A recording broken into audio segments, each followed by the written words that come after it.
Mas para iniciar o tema, né, hoje o que é importante falar para vocês? Ontem tivemos um dia focado em direito de insolvência, foi um dia fantástico, maravilhoso, várias reflexões importantes e vários protagonistas, referências, né, que nós seguimos, e hoje vai acontecer o mesmo, né, teremos várias referências aqui, a começar Dr. Marlon Wagner também, né, ele não se coloca, mas ele é uma referência. E, portanto, eu peço que vocês olhem aí os painéis, porque pessoas importantes e temas relevantes serão discutidos ao longo do dia. Especificamente nesse tema nosso, né, os novos quórums deliberativos na limitada, é importante dizer para vocês que houve uma mudança importante, profunda agora, recente, legislativa, e essa mudança impactou diretamente o grande universo de empresas que nós temos no Brasil. A maioria esmagadora das empresas são empresas limitadas, né, capital fechado, muitas delas familiares, e é uma mudança dessa que impacta diretamente nos quórums de deliberação, muda completamente o cenário, tanto do direito societário brasileiro como do direito econômico, porque, afinal de contas, as empresas são atores econômicos, interagem com o mercado, como a gente falou tanto ontem, né? Então, antes do Dr. Marlon expor um pouco os principais pontos aí que trazem de reflexo por conta dessa alteração legal, o Dr. Wagner vai dar um cenário geral para a gente, para aqueles que conhecem do tema e para aqueles que não são tão afeitos ao tema, entendam como funcionava antes, né? Como se dava essa discussão do quórum antes da mudança legal e como vai funcionar a partir de agora. Bom, Bruno, obrigado aí pela palavra. Bom, pessoal, vou direto ao ponto, direto ao tema. Como eu disse, é uma honra muito grande estar aqui com o Marlon, meu amigo, meu colega. Eu conheci no Congresso de Direito Comercial de São Paulo. No primeiro dia, eu fui tietar, tirar foto. A gente almoçou junto, então, e a partir daí ele me tornou um grande colega, um grande amigo, um grande consultor jurídico, né? A gente debate bastante coisa juntos, e o legal dessa interação é que ele topa tudo, né? E não por dinheiro, é por gosto mesmo, né, Marlon?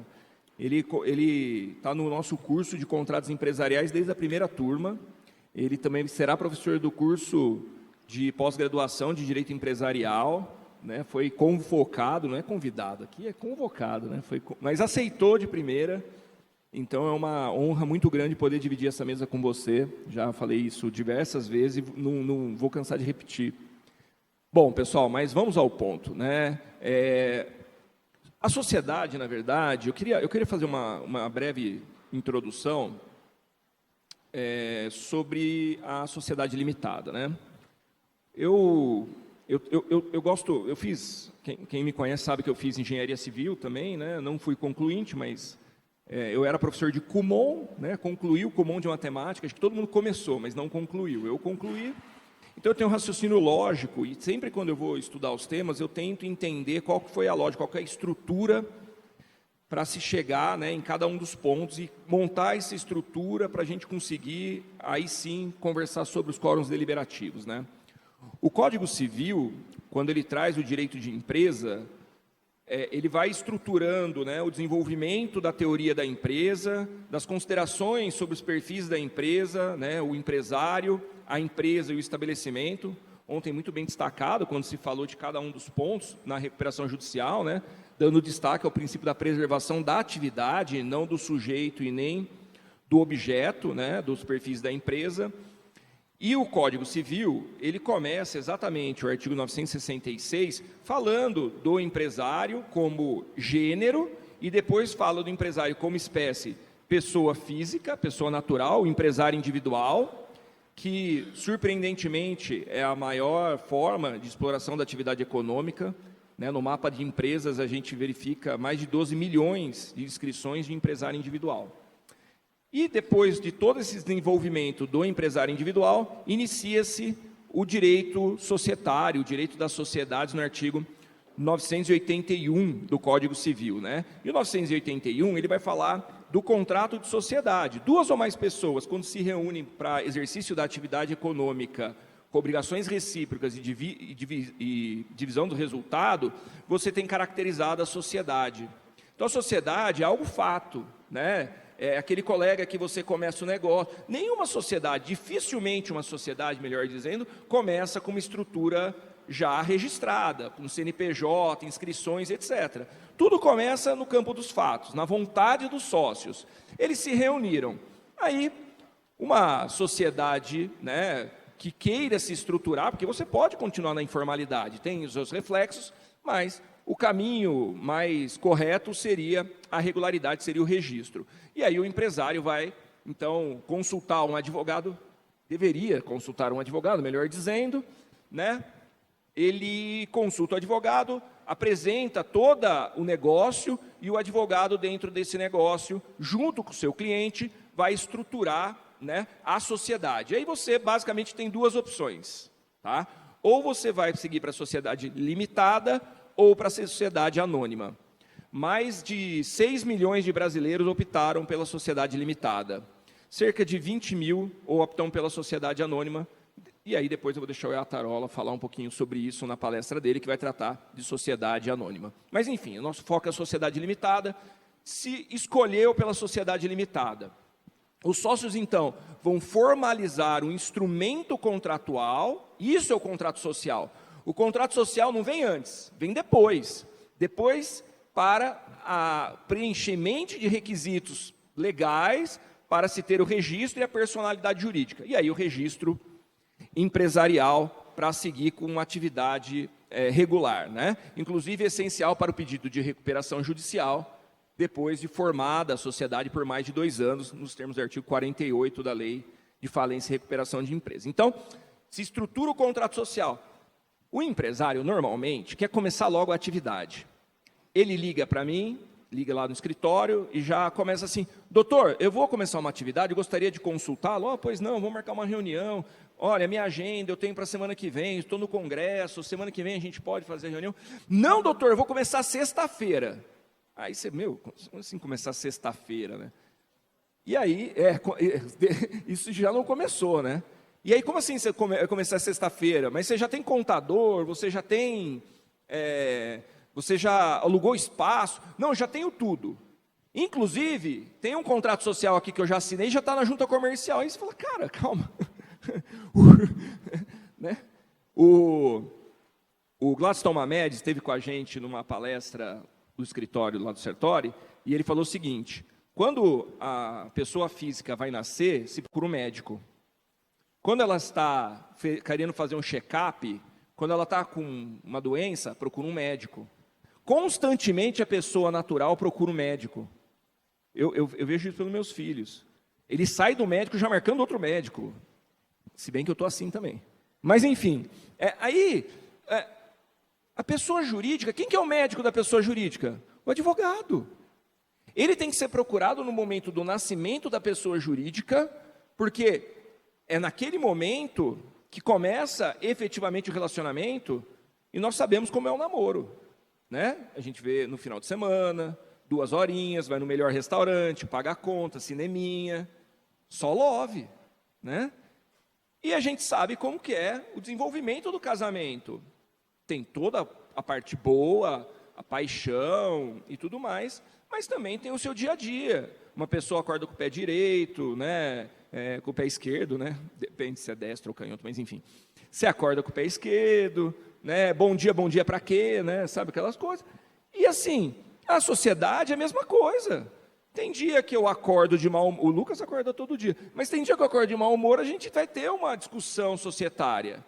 E a gente tem que ter uma disposição, uma regra para resolver esses conflitos societários. E onde vai estar essa regra para resolver os conflitos societários? No contrato social.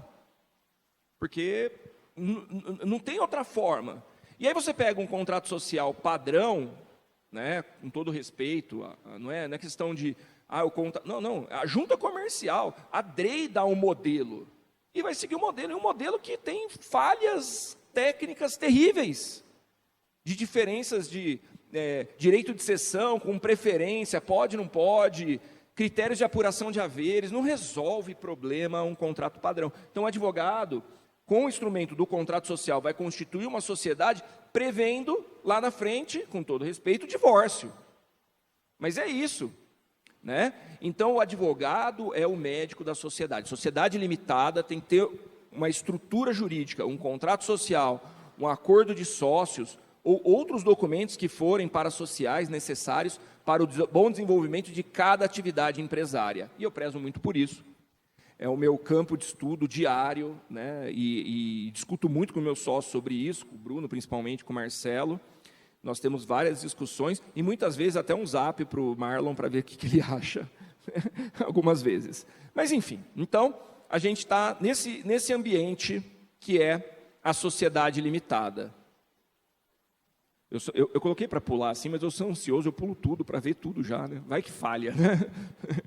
Bom, pessoal, o meu apareceu para vocês? Não. Ali, voltou. Legal. Então, eu vou constituir uma sociedade limitada. O que a lei me dá? A lei me dá 3 órgãos sociais. O retorno, você pode voltar um slide, por gentileza? Que ali está uma coisa, aqui está outra. Enfim. Não, então, mas eu acho que o meu pula aqui. Isso, beleza, obrigado.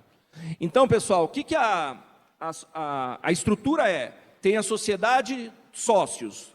Eu não vou falar da unipessoal, porque, né, para quem tem transtorno de bipolaridade, é a melhor situação, né? Você monta uma sociedade limitada unipessoal, discute com você mesmo, né? É bacana. Olá, eu sou empresário. Olá, eu sou sócio, né? Eu sou administrador. Né? Então, resolveu um problema psiquiátrico muito bom da sociedade. Bom, mas enfim, voltando aqui à sociedade plurima, então, nós temos, pela lei, os sócios formam o órgão principal, o maior órgão, que é o órgão deliberativo, né? Os sócios, então, têm poder de voto, poder político, e ele também tem o poder financeiro, né? No sentido de participar dos lucros e das perdas, né? Então, o órgão deliberativo é formado pelo sócio. Isso que está na lei. Você pode ser criativo e criar outros órgãos deliberativos, como, por exemplo, um conselho de administração, né? E aí vai do tamanho do negócio, do que os sócios desejam, enfim. Então, você vai construir a estrutura conforme aquilo que o sócio trazer para você. Nós temos os órgãos executivos, que é basicamente a diretoria, né? Ou, nos termos da lei da sociedade limitada, a administração. Os administradores são aqueles que seguram a caneta, né? Por exemplo, no escritório nós temos 7 sócios, tá? Desses 7 sócios, 3 têm o poder de administração, de assinar contratos. Todos nós participamos do ambiente deliberativo. Tomada a decisão, alguém tem que empunhar a caneta. E nós nomeamos 3 sócios para fazer isso. Imagina se fosse o 7. O contrato ia ser assinado daqui 3 anos, né? Então, é que nós somos organizados, daria para acontecer, mas não é todo mundo que está disponível naquele momento. Então, o órgão da administração executivo tem que ser o cara que está ali, está na frente do negócio, né? É o que o Pompeu ontem destacou bem, né? Que tem o Prolabore, que vai ser aquele que vai prestar serviço para a sociedade. Essa palavra prestação de serviço na limitada deu uma dor de cabeça essa semana em Marlon. Bom, mas enfim, não é o tema de hoje. Para o próximo congresso. E aí, nós temos a possibilidade de ter um órgão facultativo, que é o órgão fiscalizador, que é chamado Conselho Fiscal.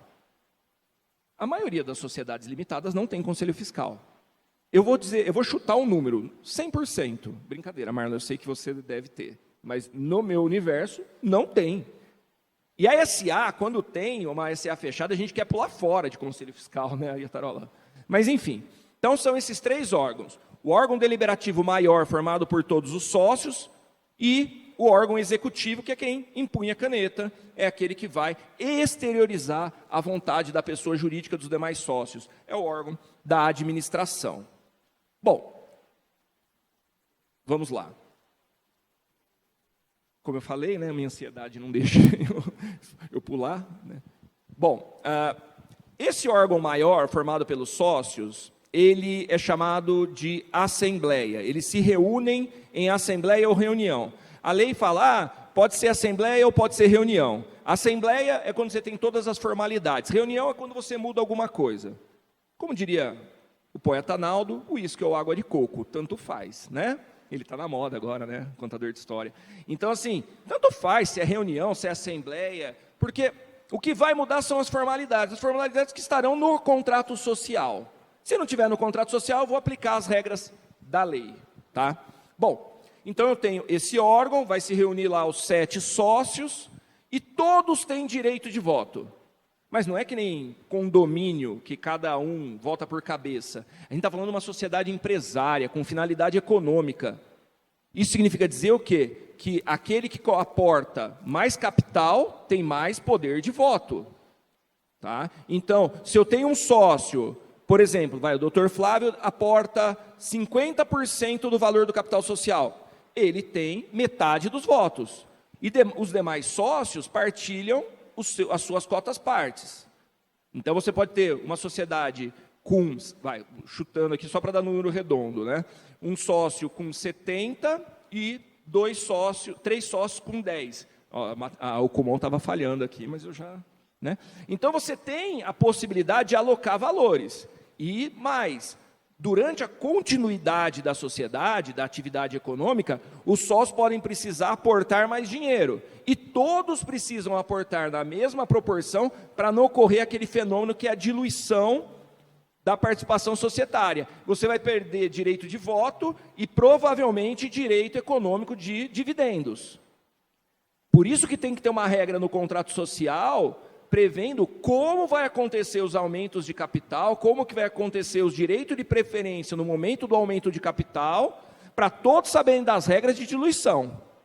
Porque na hora que precisa de dinheiro, aquele que tem mais capital vai pôr, o que não tem capital fala, mas eu vou ser diluído? Claro, brother. Você quer o quê? Você quer que o outro coloque dinheiro? Aí o que acontece? Aí começa aquela briga societária, o sócio majoritário empresta dinheiro para a sociedade. E aí a gente sabe que, eventualmente, numa recuperação judicial, o que acontece? Né? Acho que o Fernando foi bem claro ontem, quando tratou do tema. Então, vou deixar fazendo o link. Então, a votação aqui é pelo percentual de cada sócio investiu no capital social. Tá? Essa é a regra do artigo 110. Bom, a lei fala o seguinte, olha, o ideal é que a empresa funcione sem os sócios ficarem se reunindo constantemente. Ela é um organismo vivo. Se cada decisão, precisa comprar papel higiênico, tem que reunir todos os sócios, deliberar, aprovar, etc., não dá. Todo mundo vai ficar sem ir no banheiro, né? Então, assim, essas atividades administrativas precisam ter tomadas decisões céleres, por isso que o órgão da administração, ele precisa ter uma liberdade, obviamente uma liberdade fiscalizada pelos sócios, por conta da prestação de contas, mas uma liberdade para suas tomadas de decisões. Bom, diante da necessidade das tomadas de decisões obrigatórias, como nomear administrador, destituir administrador, aprovação de contas, remuneração do administrador, alteração do contrato social, operações societárias, concordata. Você acredita, cara? Mudaram o Código Civil tantas vezes, e está aqui, ó, artigo 1071, inciso 8º, o pedido de concordata. Isso daqui é... Fernando, Inacreditável futebol clube. Sim. A lei de falência, galera, tem 18 anos, Fernando. 2005, né? Alcançou a maioridade e está aqui, concordar, está na lei, cara. E acabou de mudar o próprio artigo 1076, que faz referência ao 1071, e não arrumaram isso. E em milhares de contratos sociais que a gente pega para analisar, né? Milhares. O cara copia e cola, né? Fora quando a gente não pega um contrato de fornecimento, um contrato de prestação de serviço, lá, formas de rescisão do contrato. Então, eu queria pedido de concordata. Eu falei, fica tranquilo, pode, se eu for favorável ao meu cliente, pode deixar aí, porque ele nunca vai pedir concordata. Recuperação judicial ele não pode rescindir. Né? Mas, enfim, é que eu sou um pouco literal. O Bruno me chama de Kelsen, às vezes, por causa disso. Bom, então, só para eu até poder entregar para o Marlon, né, que vai apresentar o tema propriamente dito. Então, eu tenho a possibilidade de fazer as reuniões obrigatórias, que são chamadas de Assembleia Geral Ordinária, ou AGO, que é aquelas que são feitas nos 4 primeiros, que nunca são feitas, mas deveriam ser feitas, porque é obrigatório, mas não se faz, mesmo na limitada, nos 4 primeiros meses no término do exercício social, que é basicamente para você aprovar contas da administração, nomear administrador, destituir, substituir, ele presta contas, os sócios vão prestadas as contas do administrador, vão aprovar as contas e os balanços. Basicamente isso. É aquilo que a contabilidade manda, os caras assinam sem ver e seguem em frente, né? E aí, na hora que vai pedir recuperação judicial, por que tem isso aqui no balanço? Hã? É isso, Fernando? É complicado, a gente costuma falar bastante isso, né? Os indicadores contábeis, eles servem pro forma. O empresário deveria sempre olhar isso, né? Até para ele ter um raio-x da empresa dele e saber se ele precisa procurar o médico ou não, né? O advogado ou não. Mas ninguém olha. Então, não é à toa que a gente tem tantas empresas em crise, né? Aí surge o bordão, vai de Americanas, né? E, enfim. Bom, vamos voltar aqui, sem gerar mais polêmica, né? Então, a Assembleia Geral Ordinária, nos 4 primeiros meses, para, basicamente, aprovar contas da administração. Ela tem muito interesse, essa Assembleia, para o administrador, para o sócio, não. Porque se o administrador tem suas contas aprovadas, em tese, ele se exime da responsabilidade das contas que ele apresentou. E para o sócio? O doutor Marrei, seja bem-vindo, meu querido. Então, e os sócios, Marlon? O sócio tanto faz quanto tanto fez fazer a GO, se você pensar. Porque ele mantém a ação de responsabilidade contra o administrador. Bom, a AGE é a Assembleia Geral Extraordinária. Ela pode ser feita a qualquer momento, mediante convocação, para deliberar sobre outras matérias, como alteração do contrato social, incorporação, fusão, enfim, estado de liquidação. Como funcionam as deliberações sociais? Os sócios serão convocados. Se o contrato social não falar nada, tem que fazer publicação do edital de convocação nos jornais, né, no Diário Oficial e no Jornal de Grande Circulação, com antecedência de 8 dias, enfim. Eu não vou ficar passando todas as regras aqui, o código está lá para isso. Convoca. Aí o contrato social não fala nada, você tem que publicar edital, etc. Aí ninguém aparece na reunião, porque ninguém lê o Diário Oficial. Vamos combinar que se tem um serviço bom que funciona da OAB, né, puxar as publicações no nome do advogado, né? E a gente confia, ninguém lê mais Diário Oficial. Então ninguém vai na reunião.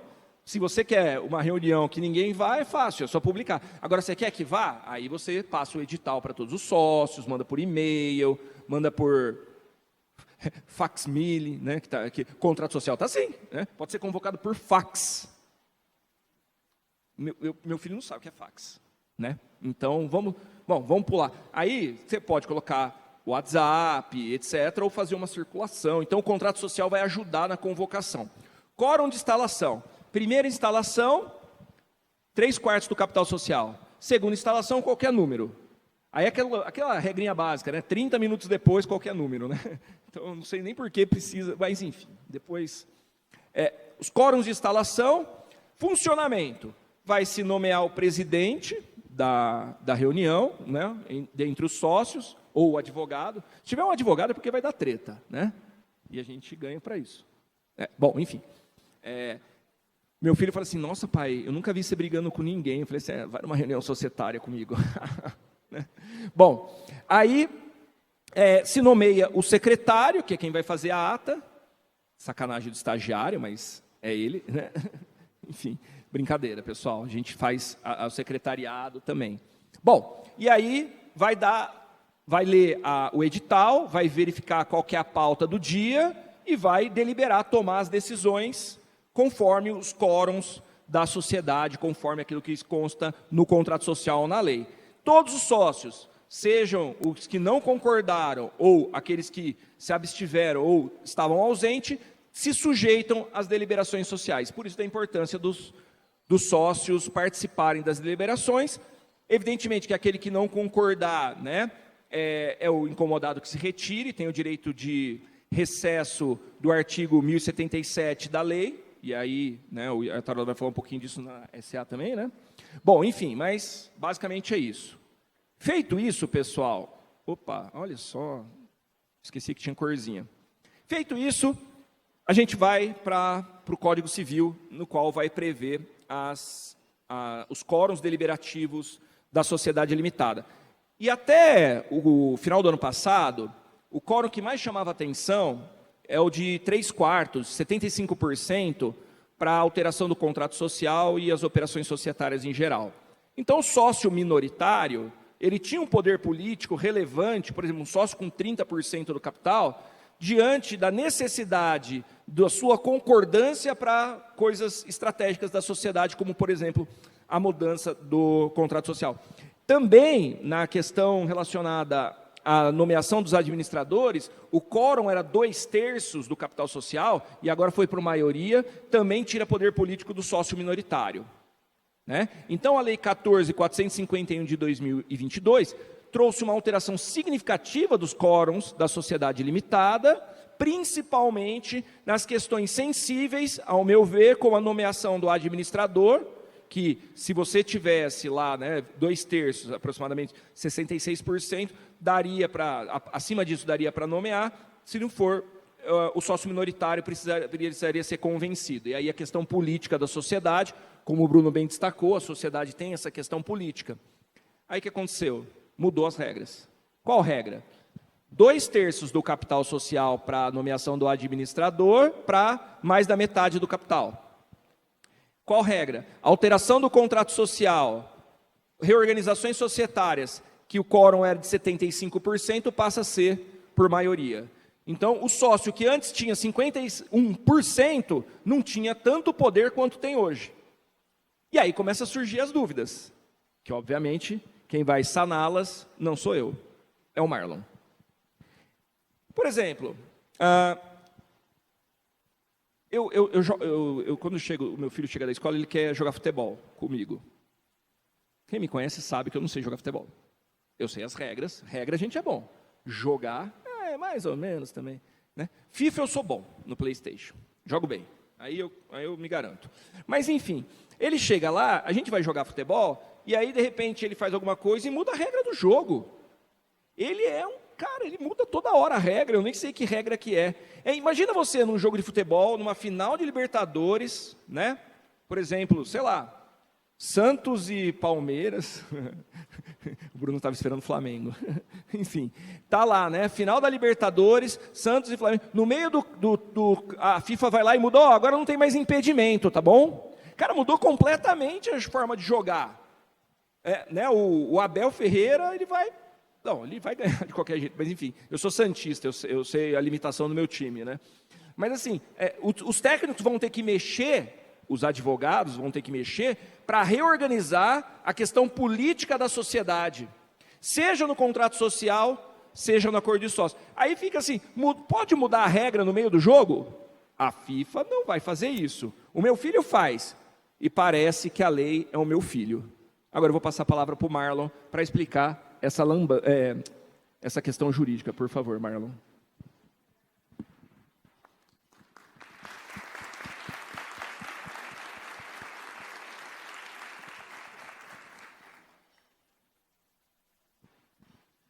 Bom, bom dia. Em primeiro lugar, gostaria de parabenizar pelo evento. Ontem eu não estava aqui, mas eu vi as fotos, é impressionante. E agradecer pelo convite, que sei que foi pela amizade que eu fiz com o Wagner nesses últimos anos aí.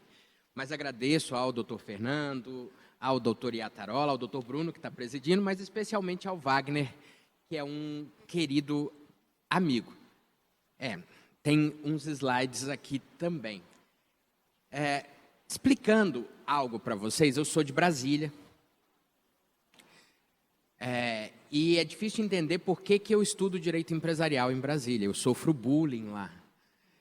Eu fiz faculdade a 5 quilômetros do Supremo Tribunal Federal. Quem não se preocupava com direito constitucional era excluído no grupo. Mas desde criança eu sempre gostei de dinheiro. Eu não gostava de dignidade da pessoa humana, eu não gostava de direitos dessa forma. E a única matéria que falava de dinheiro era o direito empresarial. E foi o rumo que eu tive. E o direito societário foi minha primeira matéria como professor lá, literalmente, no milênio passado. Eu comecei a dar aula em 98, no Código Comercial, para a limitada, no decreto 3.708 de 19, que era uma lei muito legal. Era uma lei ótima para se trabalhar. Mas no meio do caminho apareceu o tal Código Civil, que para mim foi um inferno. Professor novo, dando aula há alguns anos, aparece algo que muda completamente sua vida. Basicamente, eu odiava o Código Civil. Mas não só por isso. Especialmente por conta do que o Wagner falou. O direito societário, ele é um instrumento de acúmulo de dinheiro. O direito da insolvência lida quando o dinheiro está faltando. Os títulos e os contratos lidam com a forma de circulação do dinheiro. Nossa matéria é só dinheiro, graças a Deus. E, tirando a sociedade unipessoal, o professor Sérgio Campinho chegou aqui, que graças a Deus é alguém que fala que isso não é sociedade, a gente vai ter que lidar com alguns instrumentos de acúmulo de capital. E dentre esses instrumentos, a sociedade limitada é um dos mais importantes. Vejam a estatística aí, essa é a última estatística do DREI, do dia 8 de março. 14 milhões de empresários individuais. Por quê? Porque não tem advogado. Se você quiser brincar com a sua maluquice psiquiátrica e montar uma sociedade, você consegue sozinho. E aí vejam que são 6 milhões de sociedades limitadas. E trocando isso para uma estatística geral, vejam que as limitadas representam quase 30% do todo, e se eu colocar só pessoas jurídicas, representam quase 97% do todo. Detalhe, em 2002, esse valor, esse percentual, era de 99,7%. Por que caiu? Por conta de um desses quórums do Código Civil. As pessoas começaram a optar por SA por dois problemas. A dissolução parcial e motivada e o problema do quórum de 75%, que era o inferno. Só que começou desse jeito, e na época que o Código Civil surgiu, a gente teve problemas.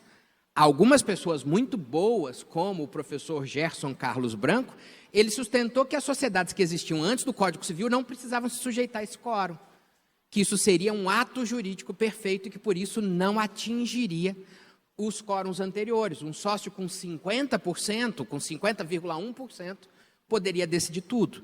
Mas essa tese não prevaleceu. Não prevaleceu nem no judiciário, nem nas juntas comerciais. Se entendeu que é uma lei nova que se aplica às situações constituídas na sua vigência. As limitadas tiveram um grande desenvolvimento por esses três fatores. Eu tenho uma flexibilidade muito grande, eu tenho uma estrutura relativamente enxuta e eu consigo limitar, entre muitas aspas, esse limitar, a responsabilidade dos sócios. E aí, algo curioso, a sociedade limitada, diferente de todas as outras sociedades que a gente tem no Código Civil, ela é uma criação da lei. Ela não é uma criação da prática, ela não é uma criação para um projeto estatal, como foi a SA, uma criação para famílias, como foi a sociedade em nome coletivo, para a expansão colonial, como foi a comandita. Foi o legislador que falou, espera aí, vocês precisam de algo que tem a simplicidade de um e a limitação de risco do outro, que a gente não tem isso. Criaram a limitada. E ela surgiu com um papel muito importante. E aí o escritório Matos Filho, ele fez um levantamento, já tem 8 anos que esse levantamento foi feito, mas ele tentava mostrar o perfil do capital das sociedades limitadas. E nesse perfil do capital, vocês vão ver que ele fala na presença ou não de sócio controlador acima de 75%. E nessa época a gente tinha ali aproximadamente 47% que tinha alguém acima de 75%. Desse percentual, a barrinha ali, rosa, cinza claro, virou sociedade limitada unipessoal hoje. A gente tem aproximadamente 30% dos registros como limitadas unipessoais. Mas a gente ainda vai ter 70%, 4 milhões e 200 sociedades, que tem essas outras referências. E aí existe um percentual razoável, 1/4 mais ou menos, que envolve alguém acima de 75%, por conta do problema do quórum do Código Civil. Mas a gente vai ter um grande percentual de 44,9% ali nessa época, que é mais ou menos metade, que são percentuais iguais. 50-50, 1/3, 1/3, 1/3. E eles fazem isso porque acreditam, digamos, num mundo que não é real. Acreditam no amor, como brincam. Nosso papel como advogado seria prevenir as tragédias que ocorrem nas sociedades.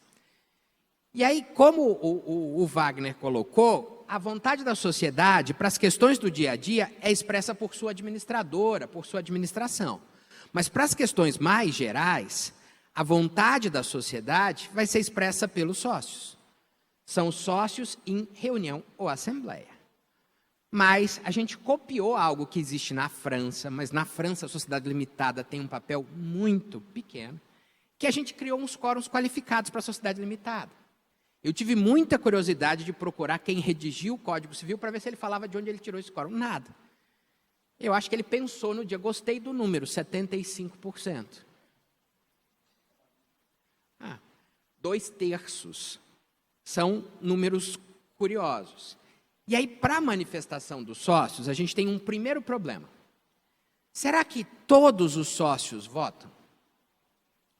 E aí a gente tem uma divergência.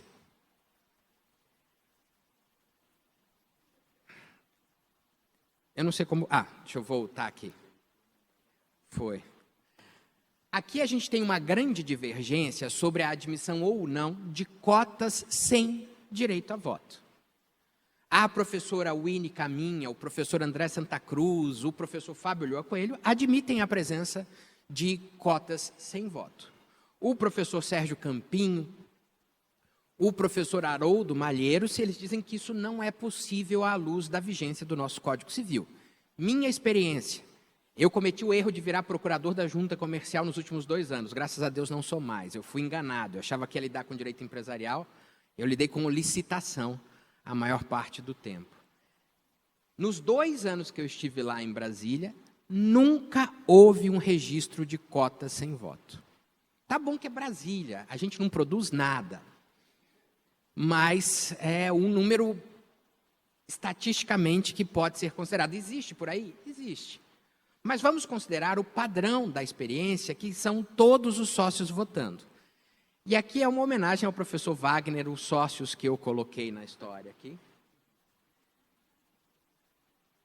Para uma deliberação de modo geral... Espero que eu não seja o Homer, né? Não, foram só os desenhos, não, nada personificado. Numa situação geral, esse quórum aqui, o Eric, que é o dos 60%, ele ganha. Mas em algumas matérias, isso não vai ser verdade. Apesar do Eric ser o maior investimento, repito para vocês, a gente não pensa muito nisso, mas a sociedade é um mecanismo de acúmulo do capital. Logo, eu preciso premiar quem trouxe mais capital. Isso é o padrão, isso é o razoável, isso é o que existia desde 1919 para a gente. Princípio majoritário aplicado aqui na lição da Lei das SAs, mas vocês vão ver que essa citação fala especificamente sobre o artigo da limitada, que é o 1072. A ideia de uma maioria vincular uma minoria. Essa é a estrutura do direito empresarial. A gente não lida com unanimidade. Só que imaginem que eu coloco na Assembleia esses 2 itens. Nomear um não sócio como administrador da sociedade e alterar o contrato social. Para a gente pegar algo muito simples, e é minha experiência, mudar o endereço da sociedade. É uma mudança de contrato social? Sim, o endereço é algo obrigatório no contrato social. Vejam nossa história. Nomear o não sócio como administrador da sociedade. Até essa data, eu tinha esses 3 requisitos. Eu precisava ter o contrato social permitindo o não sócio, uma unanimidade se o capital não tivesse integralizado e 2/3 no mínimo após a integralização. Qual é o problema? Para alterar o contrato social nessa época eu precisava de 3/4. Então aconteceu em Brasília, eu não posso dar o nome porque os sócios são pessoas famosas, politicamente expostas, como eles mesmos se definem. Mas tinha 3 sócios, 1/3, 1/3, 1/3. Com 2/3 você tirou um deles da administração. Só que os outros 2, por ocuparem cargos, vamos chamar assim, de agentes políticos, eles não podiam ser administradores. Só que eles não tinham quórum para mexer no contrato social e permitir o não sócio. O que faz que essa sociedade acaba? Só porque não tem quórum? Eles supriram judicialmente a vontade do sócio. Agora, nesse intervalo, eu tirei a necessidade de autorização do contrato social. Mantive o quórum, mas tirei a necessidade de autorização. Isso é uma lei de 2010, uma lei estranha, uma lei tributária que mexeu no Código Civil. Agora, de agora para frente, ficou assim. 2/3 dos sócios, mais da metade após a integralização. O normal vai ser capital integralizado. Nesse caso, de novo, o Eric sozinho ali com 60%, ele escolhe um não sócio administrador. Tranquilamente. Agora, se o capital não está integralizado, aí a gente tem um primeiro problema. Neste primeiro problema, vejam o que acontece. Ele tem 2/3 do capital? Não tem. Se o capital não está integralizado, ele consegue nomear um não sócio? Perdão, minha idade mental é de uns 10 anos, tá, gente? Mas vejam a redação atual. E prestem atenção, o Wagner comentou, nosso grupo de WhatsApp de professores de direito empresarial é divertido, tem dia. Tem dia que não, mas tem dia que é divertido. Um dos dias que foi divertido foi o dia que se discutiu isso aqui. Vejam que não está escrito 2/3 do capital social. Está escrito 2/3 dos sócios. E 2 artigos para frente falam em 2/3 do capital social. A redação está diferente. Por quê? Porque o Código Civil é uma porcaria. Nossa doutrina, na opinião amplamente majoritária, acha que são 2/3 do capital social. Mas olhando para o texto do Código, eu acho que isso ainda vai dar confusão. Eu acho que a gente ainda vai ter problemas com isso. Nosso outro problema, até essa data, 75% do capital. O Eric, então, se ele quisesse mudar o endereço, eu não sei se vocês identificam os personagens aí, como eu falei, minha idade mental de 10 anos, é Peter, Homer e Eric. Ele tem 60%, ele botou mais capital, mas ele não consegue trocar o endereço da sociedade. Ele não consegue aumentar o capital social. Ele não consegue acrescentar um novo objeto. Ele consegue outras atividades, mas tudo que tiver que mexer no contrato social, ele não conseguia. E aí a lei veio e mexeu. Mais da metade do capital social. Só que pensem, o Homer e o Peter estavam tranquilos. Ele não pode mexer no contrato social. Aí vem o que o Wagner falou. Mudou a regra do jogo. E aí, agora ele pode mexer? A gente ficou só com 20% porque a gente sabia que ele estava travado. A gente investiu desse jeito. Prova muito difícil de se demonstrar. Nesse caso, a interpretação tem sido que ele consegue. Que ele aprova qualquer alteração do contrato social. E aí vai ter a saída que se tem dado os outros sócios são aberta a possibilidade de exercer o direito de retirada, mas eles não querem sair. Eles querem continuar naquela sociedade. Aquela sociedade é boa. Aquela sociedade está num momento ruim, mas ela tem um futuro promissor. Ela tem uma atividade que no longo prazo vai ser rentável. Se eles exercerem a retirada agora, eles vão se ferrar. Eles vão receber um valor, às vezes, muito baixo, ou às vezes nem vai ter apuração de haveres pelo critério de cálculo. O que eu faço nessa situação? Como eu lido com essa situação? Aí a gente vai precisar resolver nossa última questão. Experiência minha na junta comercial. Por questões de sistema, a junta comercial do DF não é interligada com a junta comercial de São Paulo. Veja, ninguém precisa atuar em São Paulo. E ela tem um sistema que 10 juntas comerciais compartilham, mas São Paulo, Rio e Minas não precisam. Então, se você quiser ter atividade econômica, não é uma boa se registrar. Só que eles criaram um padrão errado de contrato social padronizado do próprio site. E como é rápido, aprova em 3 horas em Brasília o contrato social se usar o padrão, os contadores começaram a fazer isso. Como tomou confusão, alguém foi e reclamou para o DREI. Um advogado, com certeza. O Henrique Araque, que é meu sócio. Foi ele que reclamou. Eu não posso reclamar porque eu era o da junta. E aí eles tiveram que abrir a possibilidade de eu inserir cláusulas no modelo padrão. O formulário agora dessas 10 juntas abre a possibilidade de eu inserir cláusulas. Só que o maior escritório de contabilidade de Brasília, são 150 profissionais, ele puxou um modelo de algum lugar. E sabe o que o modelo dele faz? Copia os artigos do Código Civil. Só copia os artigos originais do Código Civil. E aí ele escreveu 75% do capital social para tudo que for alteração. Inclusive concordata. E aí?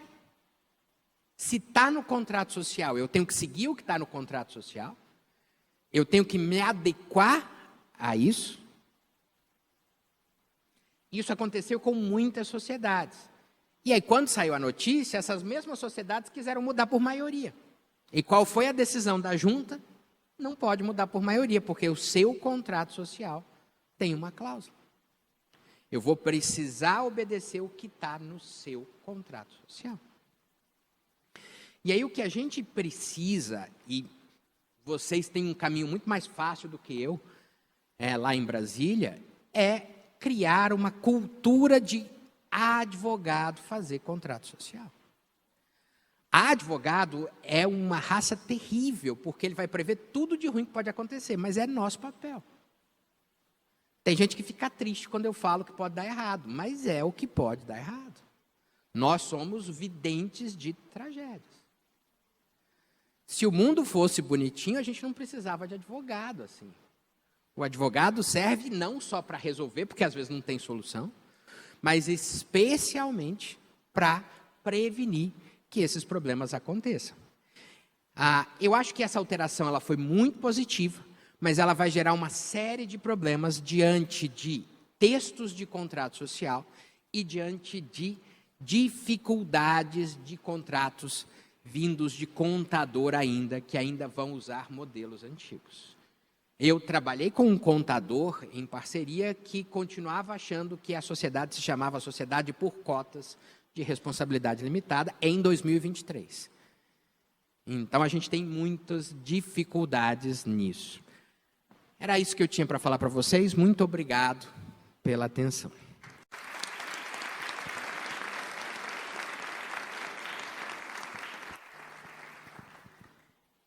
Bom, agora vai a Natália. Não, pode seguir. Marlon, muito boa exposição. E é o que você falou, o grupo lá de Direito Empresarial é muito rico exatamente por conta desses debates, né, quase que diários, exceto ontem e hoje, que nós vamos torturá-los com as fotos do Congresso de Direito Comercial de Campinas, porque, poxa, a gente trouxe essa estrutura toda, trouxe grandes mestres, né, do direito comercial, professora Ana, professora Mariana, professor Sérgio, Geraldo, Iatarola, o Marlon, enfim, tantos mestres que vão aqui expor, então a gente acho que merece também, né? E mostrar que Campinas está crescendo cada vez mais nessa área, como eu falei com vocês, sobre a nova vara de falência e direito empresarial, que será formada em breve, o professor Dr. Marrei, obrigado pela presença, o juiz que vai ser titular da vara. E, pessoal, esses pontos que o Marlon falou é muito real, porque o cliente, quando nos procura, e eu falo que a gente precisa fazer reunião, precisa estruturar, precisa fazer os contratos, precisa debater o contrato, eu entrego um draft para ele com várias opções dentro do negócio dele, tag along, drag along, vai ter, faz sentido para uma sociedade, uma padaria ter isso com Maria José, e então a gente vai criando né? Eu sou entusiasta de criar cláusulas sobre dissolução parcial, né? De discutir questões relacionadas à competência e responsabilidade de cada sócio, mesmo que não seja o administrador. Então, assim, a gente tem um leque de possibilidades no direito. Como eu falei, né? O médico que, quando tem um problema, vai ser consultado, quando está nascendo tem que ser consultado para fazer revisões periódicas. Agora é o momento da gente, como advogado, procurar o cliente e falar, cara, você já leu o seu contrato social? Imagina o sócio majoritário, né, podendo criar algumas coisas diferenciadas que eles não podiam antes. E coitado do minoritário, né? Será que não está na hora também da gente trabalhar para o minoritário e proteger o minoritário? Eu sou advogado de sócios minoritários muitas vezes, né? Então a gente tem que trabalhar com essas regras, essas discussões. E mudou a regra do jogo no meio do jogo. Essa é a realidade, né? O Marlon tem um artigo pelo Migalhas, pelo Jota, discutindo exatamente a segurança jurídica, a questão da aplicação imediata da norma ou não, né, Marlon? E isso é de suma importância.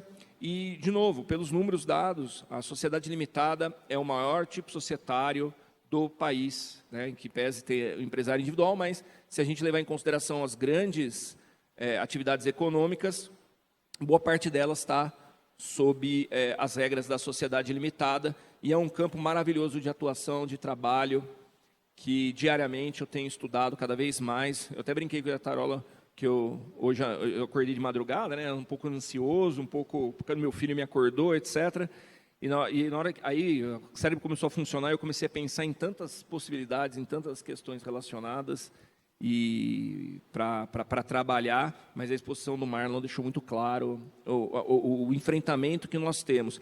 Eu estava comentando do cliente ligar para a gente para fazer o contrato, né? E aí eu falo para ele, olha, eu tenho horário semana que vem. Não, mas o meu contador falou que em 3 horas está aberto o CNPJ, eu já posso começar. Porque tem um preenchimento automático na junta comercial, que deveria ser o órgão que deveria trazer uma segurança jurídica para o ambiente de mercado, e não traz, e traz um contrato padrão. O Araque foi bem crítico com isso, e no grupo a gente discute bastante, mas o empresário não quer saber disso, o empresário quer começar o negócio, né? Talvez a gente seja aquele médico que vai dar, né, as últimas palavras ali para ele, né, algo mais espiritual do que jurídico. Fernando, acho que quer fazer um comentário também. Bem pontuado, Wagner. Assim, a cabeça do empresário é para tocar o negócio, né? E, puxa, eu me lembro quando eu comecei a advogar, tinha 2, 3 anos de formado, eu fui para o departamento jurídico de uma sociedade empresária, até de um porte razoável.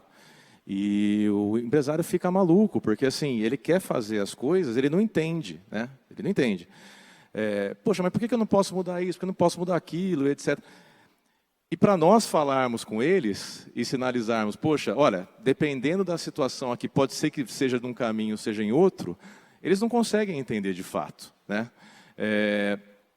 E aí, assim, era engraçado quando a gente conversava, falava, olha, não vou falar o nome dele, enfim, mas seria muito fácil falar o que você quer que você quer ouvir, mas o meu papel enquanto advogado é de fato pensar no que vai dar de problema, né? Então a gente, infelizmente, nós somos quem traz a tragédia, quem tem que prever a tragédia, mas a gente não pode falar para o empresário o que ele quer ouvir. E nós somos reféns, de fato, de contratos padrões, por exemplo. Poxa, o principal escritório de contabilidade de Brasília vai lá e me coloca a redação do contrato prevendo um dispositivo que já foi revogado. Não faz sentido, né? A gente consegue entender a junta comercial, por exemplo, querer fazer o padrão, querer abrir cláusulas para inserção, mas para gerar agilidade no processo de abertura. A gente entende que o empresário é assim, né? Mas é fundamental que a junta comercial use o dispositivo correto, né? Esse ponto é terrível. Poxa, o contrato social prevê, então, que é 75%, independentemente da alteração do dispositivo, vale o que está no contrato. Olha que situação. E o empresário não sabe.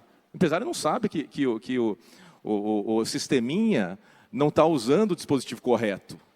E aí depois cabe aos advogados de direito societário fazerem o malabarismo para tentar resolver a situação, né? É isso, doutores? É isso. Temos 2 livros para sortear, né? Antes disso, só fazer um comentário nisso que o Pompeu pegou, esse gancho do Pompeu, que é o seguinte: a razão da existência das empresas é a prosperidade. E a não previsão de cláusulas adequadas para essa finalidade, por isso os advogados são tão importantes, né? Faz com que quando essa empresa prospere, e nós vemos isso na prática rotineiramente, existem problemas a serem equacionados que poderiam ter sido previstos ali na construção do contrato social. Então, essa prática de não buscar um advogado, na maioria das vezes, traz esse problema para as empresas que prosperam, e são problemas grandes de serem resolvidos, sucessórios, empresariais, etc. E essas mudanças de regra que acontecem, sabe-se lá por qual razão, né? Sem uma discussão mais ampla, da mesma forma atrapalham o ambiente e geram mais litígio, né? Porque essas discussões estão aí abertas para serem resolvidas, como o Pompeu falou, né? Então, a questão dos números cabalísticos também, que o Wagner falou, poxa, qual é o critério, né? O Marlon também falou. Eu falei ontem na minha exposição, porque sou apaixonado por matemática. É fundamental que o legislador veja os indicadores e aí proponha o dispositivo legal, né? De onde tirou os 75%? Molhou o dedo, pôs para cima e falou que é 75%? Não faz sentido, né, Marlon? O 75% foi. A limitada já existia há bastante tempo com quórum de maioria, ponto. Por que ele mudou? Como eu falei, ele copiou uma legislação francesa que fala de outra coisa. Não é a mesma limitada nossa. Não é o mesmo papel, não tem a mesma função. Perfeito. 22 então, segundos, agora cumprimos o horário. Temos 20 segundos, então, para o sorteio dos livros, é isso? Eu já percebi que os livros, os autógrafos e as fotos, né, com os autores, com os doutores, são sempre